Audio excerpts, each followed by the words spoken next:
শ্রেষ্ঠ বলেছেন, তুমি যাকে আমার চেয়ে বেশি ভালোবাসবে আমি তাকেই তোমার থেকে দূরে নিয়ে যাব এবং তোমাকে একা করে রাখবো।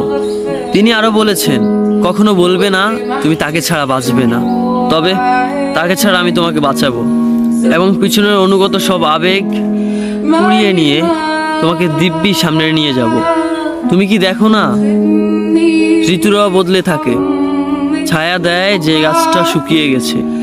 তোমাদের ধৈর্য হারিয়ে যায়, কিন্তু তোমার শ্রেষ্ঠা ধৈর্যশীল এবং পরম দয়ালু। সেই ঝরে যাওয়া পাতার ঢাল থেকে আবারও সবুজ পাতা গজায়। তুমি দেখো না তোমার শ্রেষ্ঠার নিদর্শন, যে মানুষটাকে তুমি নিজের অংশ ভাবতে সেই মানুষটাও একদিন অচেনা হয়ে যায়, তোমার মন ভেঙে যায়। এমনকি তোমার বিশ্বস্ত বন্ধুরাও স্বার্থ পুড়িয়ে যাওয়ার পর বিশ্বাসঘাতকে পরিণত হয়।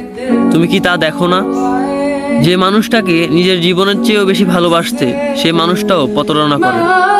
তবে তুমি কেন চেষ্টার বিমুখ হয়ে মানুষকে ভরসা করো? অদ্ভুত এই পৃথিবীতে